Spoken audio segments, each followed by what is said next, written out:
Hi, how are you today? I'm good, how are you? I'm well, thank you. So my name's Hannah, and I'm going to be your counselor in training here at Durham College Counseling Services. Have you ever been to counseling before? No. No? Okay, so just to let you know before we start, this is a free voluntary counseling service, which basically means that you can come and go as you please. And if you feel that you're benefiting from our services, then you're more than welcome to keep coming, keep meeting with me, or even meeting with a different counselor if you find that we don't fit well with each other. And if you feel that it's not really helping you, it's not your thing, then you don't have to come anymore. That's okay. It's completely up to you. Also, to say before we start, I do have to tell you that although we try our hardest and most people do benefit from our services, it's not a guarantee as there are external influences that may prevent you from benefiting here. Unfortunately, that's just a thing, but we do try our hardest and we will commit to trying to help you reach all of the goals that you have. So before jumping into it, I just wanted to ask you if you know what confidentiality is. No, I didn't. So confidentiality basically means that whatever you say here is going to be kept between you and I. Like, I can't go release any of your information to any other agencies, any other doctors, or anybody in my personal life. However, if you choose to, you can say anything that happens in these sessions. Sorry. Also, if you choose to, you can sign a client release of information form, which states that I would be able to release anything that we talk about here to other doctors or other health professionals or third agencies per se. But if you want to sign that, we can get into it later and I can go over that in more detail. So now with that confidentiality, there are a few exceptions to that rule. And those are if you pose a harm to yourself or others, I have to break confidentiality. If there is any form of abuse with a child, whether a child is present in any form of abuse or is being abused either sexually, mentally, physically, emotionally, any type of abuse, I do have to report that. If you report being sexually abused by a health professional, I legally have to report that. And finally, if I am subpoenaed to court, I have to release your information in the court of law, which could end up benefiting you in the end anyways. So it might be a good thing. Hopefully we don't reach that though. So this form here kind of just goes over everything that I just talked about. Okay. So if you want to just read it over, let me know if you have any questions, and then sign a date at the bottom.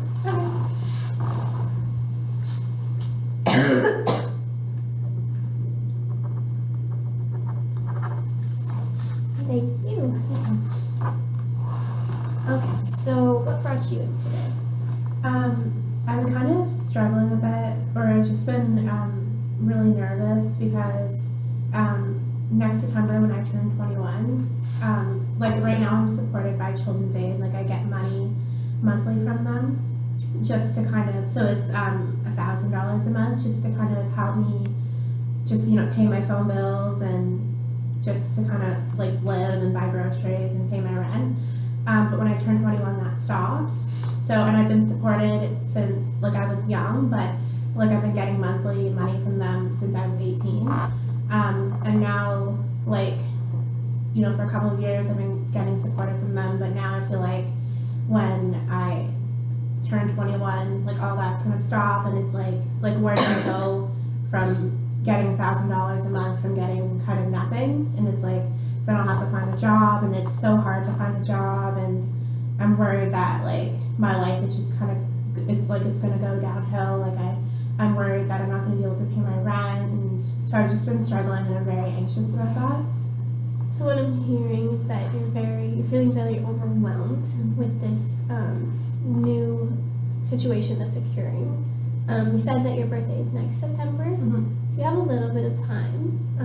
What are some things you think you could do to help you better prepare for this new situation? Well, I know like I could get a job, but most jobs are like minimum wage until I, finish my 2 years at college. Then I can get a proper job that will pay a bit more than minimum wage, but minimum wage doesn't cover my rent, and my money that I'm getting from Children's Aid does cover my rent. So I know that like getting a job could kind of give me some extra money, but like I don't know, I guess maybe talking to my children's aid worker that I have now to help me find more supports in the community in Oshawa to kind of help me. I'm just like really worried because all my life I've had people kind of help me, and now I don't really. Next year, it's like I'm gonna be on my own for the very first time. I feel like. So just to point out some good things there, you definitely have some clear goals that you're setting for yourself, which is really good, and I think those are very beneficial to you. Sorry. So kind of relating back, you said that you're very worried to kind of be on your own because you've never really been on your own before. You've always had other supports. You think that there is anyone in your life that, like, even though you're not going to be supported the way that you've been now, but they'll still kind of be there and they'll still be helping you out? Is there anyone like that? Yeah. Well, not really that close with my family. I think I have a couple of family members that I talk to, like my aunt, but we're not that close. I think it's kind of like a relationship where, like, when it's holiday time, like during Christmas, I'll go down, but it's not a stable, healthy relationship that, you know, most people would have with their family. But I do have a roommate who is quite supportive over me, and she always gives me like really good advice. And I did mention the situation where when I do turn 21, I'm worried that I'm not going to be able to pay rent, and I'm just worried. And I tell her a lot of my anxieties and how I'm feeling about when I do turn 21 and how I'm not going to be able to get that support. And she's always kind of been very supportive in my life since I started to live with her. So from my understanding, I'm getting the sense that you feel as though you don't have many kind of resources that can help you. However, you do have a roommate who is very supportive and who is always willing to help. Is that correct? Mm-hmm. So I also heard you say that you talk to your roommate a lot about these worries and about this overwhelmed feeling. And when you do that, what does she tell you? She's always super kind and supportive, and she always goes, "I'm not going to throw you out." And I think she does understand, because of course, she was a teenager too, and she's never been, in children's aid, but she does understand that I am a college student, and making ends meet and being able to pay so much rent a month is hard. So she told me that, to wait till September comes, because like you said, it is far away. She said to, once the time comes to, she can make a plan with me where she can lower my rent and just help me out with stuff. Because I've been able to help her out with, stuff like I've given her money, and so she's always said since I've helped her, she'll always help me. And I've lived with her for over a year now, so I don't think she'll just kind of kick me out, but it's my biggest worry because I know when people don't pay rent, the expectation is to do that, and like anybody would assume, if you didn't pay rent, you would feel that the person would kick you out. So that's kind of my biggest fear. Yeah, so what I'm hearing is that you have talked to your roommate and you guys have kind of set aside a plan for September when the time actually comes that you're not going to be receiving this money anymore. And that she seems very understanding of the fact that you may not be able to pay the rent that you're paying now, or that things might get a little bit harder at that time. Yet you're still feeling kind of worried that she might kick you out due to the fact that you won't be able to pay rent. Do you think there is any other pressing issues there that is making you feel that way? I don't know. I feel like although I said that we do get along, and she is very supportive of me, and she does help me. She helps me out with my schoolwork and just everyday life stuff that I wasn't taught along the way growing up. But I do feel like because there is such a big age difference, she is older, and she has a granddaughter, and she has a daughter of her own, and I think because there's such a big age gap, we do tend to not get along, and we don't really have a lot in common. so we do tend to argue a lot, and where I do things differently, she sees, you know, she doesn't really understand it. So we do tend to argue over a lot of things, and sometimes it can get frustrating, and I feel like sometimes I feel like I will lash out, and it will get to the point where I can no longer live with her. So I feel like I'm constantly like walking on eggshells, just trying to be like really, really nice to her. But at the same time, she's always very supportive of me, and she always tries to help me reach like my end goal and whatever it is to be successful, whether it's in life or in college. She just always, she's definitely one of the big people in my life that, you know, I'm always thankful for. So what I'm hearing is that you have some conflicting feelings probably towards your roommate right now. I think it's very good of you that even though you have a lot of negative emotions right now, that you are still pointing out like everything well that she's done and how thankful you are, and I think that's a very good aspect. But I'm also hearing that these conflicting feelings and the kind of difference of views that you two hold kind of relates to a fear of when September comes, her not wanting you to live there anymore and kind of having this excuse of no rent. Would that be like something that you're feeling? Yeah. I don't know, it's always been a fear of mine to not be able to provide for myself. I think like looking back at my family and my life, it's always been such like a theme in my family where they haven't been able to provide for themselves, or they've always kind of lived kind of low, like they've never been successful. And like I'm the only person that's ever been to college in my family, so I don't know, I feel like I want to, in September, like I don't want to have no job, like I want to be able to have a job, like I don't want to not have one, like I want to be able to be successful, and I don't want to be, September comes around, like I don't want to not be able to pay rent or have my, like it's nice to have my rent lowered, but to me like that's something that's like not a good thing. Like I should be able to pay rent, I should be able to do all these things. It's just like I don't know how, like where to go from here. Well, I think it's amazing that you're in college, and especially being the first one in your family to go to college. It's absolutely amazing. So good job there. Thank you. I think in a way, I mean, tell me if I'm wrong, but I feel like you hold very high expectations for yourself. Is that, would you say that's correct? Yeah, for sure. So maybe just like when you think about it, you said lowering rent, like it's not a bad thing, it's a good thing. But it makes you feel as though it's a bad thing because you should be able to pay it. Why do you think that like you should be able to pay it? Why is that such a pressing thought? Well, just because for the 3 years that I've lived on my own, I've always paid it, and now all of a sudden when I stop, you know, getting paid from the support that I've been getting for the last 3 years, it's like, you know, I should be able to pay something that's an expectation in life and reality. I don't know, I just feel like, I feel like I should be able to pay it, and I did have a job, but then I quit, so I kind of feel like it's upsetting to me that I couldn't hold on to that job, because if I had that job, I wouldn't, you know, be here telling you that I couldn't afford my rent in September. Okay, so what I'm hearing is that you had a job and you were receiving your own income, and you feel that it's as though that if you had kept that job, then we wouldn't be having this conversation. However, do you think losing that job has benefited you in other ways?